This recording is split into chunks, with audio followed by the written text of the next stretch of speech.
Yes. Hello, students. Today we shall discuss कि एक life cycle model को हम लोग सेलेक्ट करते हैं तो हाउ डू वी सेलेक्ट। जैसे आपने बहुत सारे लाइफ साइकिल मॉडल पढ़े हैं, waterfall model, iterative enhancement model, evolutionary model, red model, fix साथ में फिक्स मॉडल। तो इतने मॉडल्स अगर आपने स्टडी किए हैं and now you are working on a project, how will you decide that which software development life cycle model you should prefer, and on which characteristic you would decide that this would be the best life cycle model that would be suitable for your project. So first of all, we shall find out what are the major characteristics on basis of which we shall select a particular life cycle model. जैसे कि हम कोई life cycle model देख रहे हैं तो हमें ये पता होना चाहिए कि उस चीज को सेलेक्ट करने में हमें किन चीजों को देखना होगा। जैसे अगर हम लोग मानिए कि अगर जाते हैं कहीं पे कपड़े परचेज करने के लिए, तो कुछ कपड़ों की हम देखते हैं पर मीटर कॉस्ट, देखते हैं कपड़े की क्वालिटी, देखते हैं उसके बाद हम लोग देखते हैं उसका वो जो प्रिंट है वो उसके कलर कैसे हैं, मतलब प्रिंट जो आ रहा है वो कलर ठीक है कि नहीं, सुटेबल। बहुत से पैरामीटर्स होते हैं जिसके बेस पे हम लोग अपनी चीज़ों को जज करते हैं और फिर फाइनलाइज करते हैं कि हमारे लिए इन सब में से कौन सा मटेरियल सबसे सुटेबल होगा। अपनी हाइट, साइज, बहुत सारे देखते हैं। तो सिमिलरली जब हम बात करते हैं अपने software development life cycle model की, तो वहां पे हमें सिलेक्शन के जो मेजर कैरेक्टरिस्टिक्स होंगे वो आपके होंगे requirement, development team, user and project type and associated risk. तो जैसे प्रोजेक्ट कर रहे हैं तो हमारी रिक्वायरमेंट क्या है, व्हाट आर द रिक्वायरमेंट। जैसे रिक्वायरमेंट्स हमारी क्या है, रिक्वायरमेंट डिपेंड्स अपॉन कि हम जो रिक्वायरमेंट्स कर रहे हैं क्या वो रिक्वायरमेंट हमारी ऑलरेडी नोन रिक्वायरमेंट्स हैं, क्या we are familiar with the project. Suppose we are working on the project which uh, on a project which is very similar to the project that we have handled or completed in last few years. So it would be much easier for us to start with that project and requirement are well clear. क्योंकि जैसा कोई project है अगर आपके पास जो आपने काम कर रहे हैं, अगर उस पर बहुत साल पहले भी आपने उस तरह के ही प्रोजेक्ट पे, कई प्रोजेक्ट पे काम किया हुआ है, तो you are well aware of कि आप उसमें क्या रिक्वायरमेंट होगी and your experiment will count of and you will not have any doubt regarding that how the functionality will be designed. And in that situation अगर आपके customer को वो चीजें नहीं भी पता है तो भी आप उसमें without his clear idea about the project you can guide him and you can say that what will be the actual requirement. Suppose ऐसा हो सकता है कि there is a client who has not software experience or working on the similar kind of project, then the requirement given by that client would not be that much clear to you, or he may have some kind of confusion, and there could be some ambiguity in it. But if the developer is experienced one and he know that what kind of project the customer will like, then he can develop such kind of project. There are some kind of project which are very innovative, in which the even the developer or the client both are not aware of the actual requirement. तो वहां पे requirement आपकी अलग तरह decide होंगी, because वहां पे वो लाइफ साइकिल मॉडल जैसे कि वाटरफॉल मॉडल आप वहां यूज कर सकते हैं जहां आपकी रिक्वायरमेंट बहुत ज्यादा क्लियर हो। लेकिन कुछ लाइफ साइकिल मॉडल होंगे जो कि आपके जहाँ पे आपकी रिक्वायरमेंट बहुत क्लियर नहीं है from both side, the client side and the developer side, तो वहां पर आप waterfall model you can not take opt for waterfall model, क्योंकि वहां पर आपका रिक्वायरमेंट क्लियर ना होने की वजह से if you have left any requirement initially then it is not possible to redesign the software as per the new upcoming requirement और मॉडिफाइड रिक्वायरमेंट। सो वहां पे आपका दूसरा प्रोसीजर होगा। एंड अगर आपकी रिक्वायरमेंट है, अगर उसके अंदर कुछ रिस्क एसोसिएटेड है, there are multiple options related with a certain requirement, then you may go for the different options. And suppose if you reach up to a dead end or you do not find it suitable, then you backtrack and you start for the second option. So in this kind of project, there is always risk associated. So, and this happens with most of the project and technology, because the software industry is the field where different technology it evolves with times, and they come into the market, and you have to work on that. So in that case, you have to find out, you will opt for the risk sorry, spiral model. तो requirement में and some time it happens that कि कुछ models होते हैं जिसमें आपको बहुत fast development की जरूरत होती है. You have certain deadline, you have to meet that requirement. तो आपको वहां पे वो चीजें बहुत फास्टली करनी होंगी. तो वहां पर आप एक सिस्टमैटिक डिजाइन या प्रोटोटाइप डिजाइनिंग लाइक यूज नहीं कर सकते. वहां पर आप यूज करना चाहेंगे कि आप एक rapid application development model use करें. तो वो भी एक अलग सिचुएशन हो गई. And there are some project which are so vast and so time taking and cost very costly that it is better to design a prototype and get a clear idea from the client, then only start the project. So there we start with a different model. So there are a variety of options that depends upon the requirements. And requirements, sometimes requirements are clear, sometimes requirements are ambiguous, sometimes the project is so huge, so there are a lot of confusions, sometimes you have to meet some deadlines and different types. So requirement is one of the characteristic which will be crucial while deciding the software development life cycle. Next, the one is the development team. Development team is also very important factor while deciding a software development lifecycle model, as sometime you works with total newcomers who have no programming experience and who are very new, where there you need proper training before starting with the project. And sometime you have people who are experienced one, but you need some kind of, they have different opinion and different point of view. So depending upon different time point of view, you will there will arise some kind of problems. So first of all, you should find out that how much experience is your team. If you have an expert team, then it is much easier, you may opt for Rad model. But if the team is not that much experience, it is of no use to go for rapid application development, because in rapid application development, there is a huge requirement of tools, using of tools like code generator and case tools, etc., which needs expertise. And these expertise cannot be expected from the mediocre programmers. So you cannot opt for the prototype Rad model from a less experienced team. And if you are working with the naive programmers, then certainly you need training and there is a risk associated with that. Then you cannot go for the waterfall model, because a new programmer cannot directly work on a project in a single round.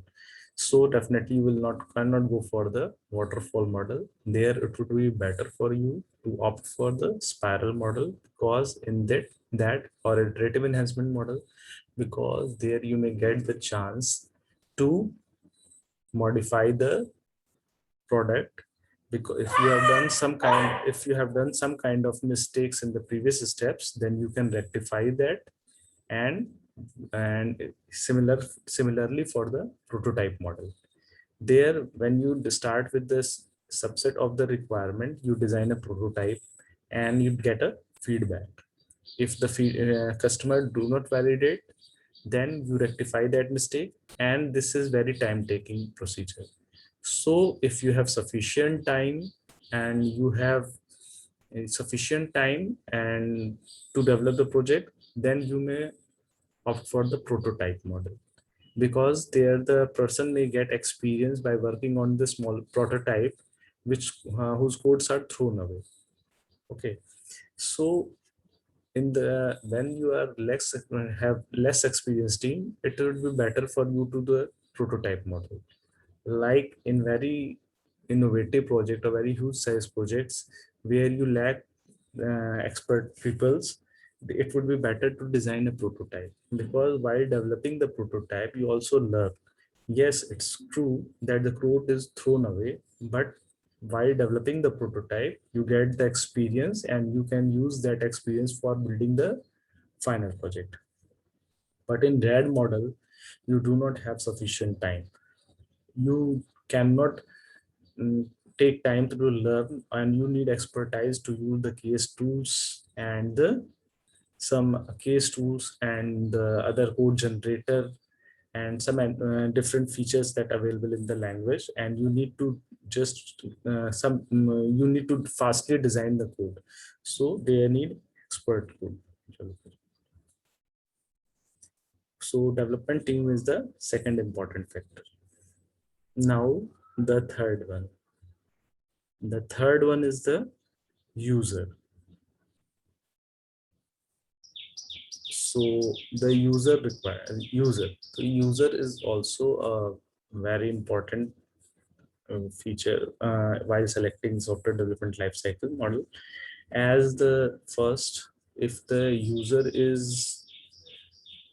user has experienced or user know what he expect and he's a technical person, then it would be clear to identify the actual requirement. That generally does not happen, but in some company they elect or choose some representative or a technical person or person with a technical background who will manage the project, who will set up the requirement, and who have experience to work on the similar kind of project. So they deal with the company. They actually do not develop the final project, but they actually understand what their requirement of the organizations and what are the new latest technical features.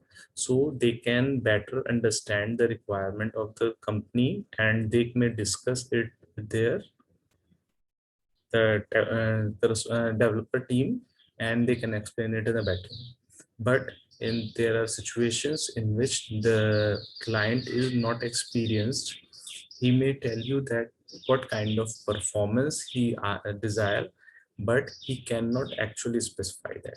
In that situations, it is very they have confusion about the final requirement, and you need to rigorous session of interviews and brainstorming and QAD for the understanding or requirement elicitation. In it, the developer teams set up frequent meeting with the user so that he can well understand the actual requirement. Sometimes they create the prototype, and while working on the prototype, the user actually decides or clear him out himself that what actually he require. And after getting the requirement, the final draft is created. And in this way, sometimes user give you feedback in terms of some quality related, validate or not validate, but he is not clear. It's the responsibility of the developer to give him the prototype or model so that he can judge or tell him clearly that what actually that he require. Now there are some model like Rad model where the user participation is a very must and very important, because in that model where you do not have time to work on modified requirement. So when you get the requirement as early as possible, it would be better to fix them, and it would be better to design the final project as per the expectation of requirement. So in the QAD model, this is the important condition, that user involvement should be throughout the every phase of the development. And similarly in prototype model, you need prototype validation of the customer. If a prototype is validated by the customer, then only its code is thrown away, but then you go for the prototype 2 that satisfies few more requirements. And if it is not validated by the user, then it is discarded. And similarly for iterative enhancement model also, in that a version is created, and if that version, in that version, if customer or user find out some mistakes or error or want demand some extra feature, you restart the process of like the waterfall model, following the steps of waterfall model, and you create a new release. So user is the final one who decides that who finally validate the project. So definitely he plays a very crucial role in the selection of the life cycle model.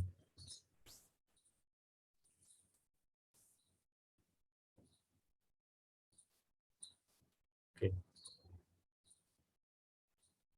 And the fourth one is project type and associated risk.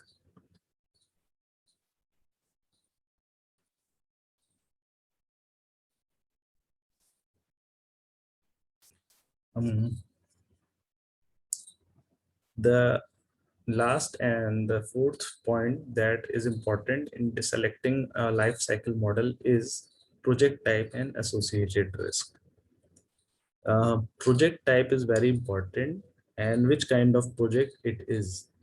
There are projects which are very routine kind of projects, and which are basically just the updation or upgradation of the existing model or system, legacy system. There are some kind of project which are very innovative, and they deal with this, they are trying to automate a system which have not been done in last few years, or company has not done or done kind of project, or that is a new domain for a company and also for the developer. And there are projects which are familiar to the company, but a new technology or language has then there is a requirement or need of by the customer to modify or upgrade it as per the new technology or language that has evolved during that time.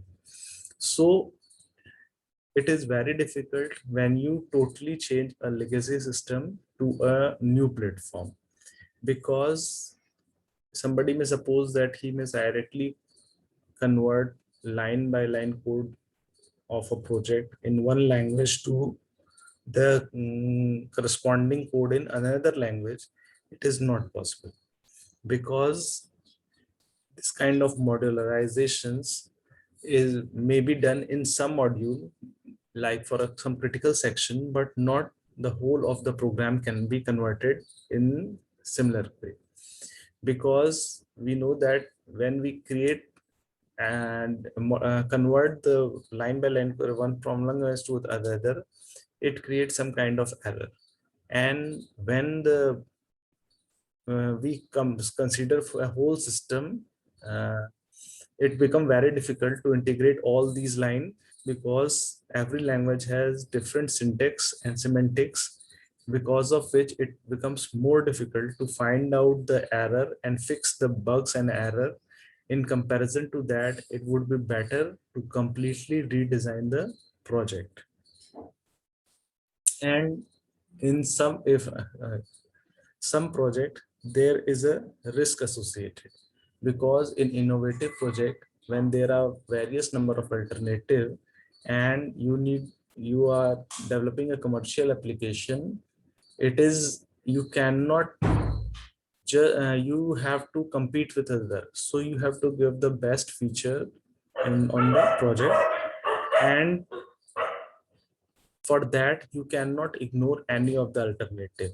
So if you have to try everything and every option, and you should not ignore any possible alternative, because in if for a certain functionality, if you forgot or do not mention a particular alternative option, that may create a bug, or that may create a huge that may create a lot of problem in a working application. So that should be decided. So, and you cannot give the guarantee that your program is bug free, and you have opted for every option because there is a pressure of delivering the project on certain deadline, and you have to choose that what are the most possible option that are you have to judge or try in between this fixed interval. So there is a rush between deadline and uh, bug-free software. You have to opt a middle path in between, and because of this, there is always a risk associated, and because of which no company gives a guarantee that the final product would be bug-free. So this is the very important factor. So the selection of the life cycle is decided by four characteristics. First one, requirement. Second, development team. Third, user. And fourth, project type and associated risk. And all these play a very important role. So after this, we shall discuss that considering all these factors, how will we select a particular life cycle model one by one. So considering these requirements, we shall one by one discuss that how these characteristics are used to identify what will be the best software development cycle model for us to opt in that situation. We do not decide life cycle model by considering only one, and we create a checklist. If a project satisfy more higher number of checklists or get much points on this basis of this check chart, then we opt for that software development life cycle. So that's all.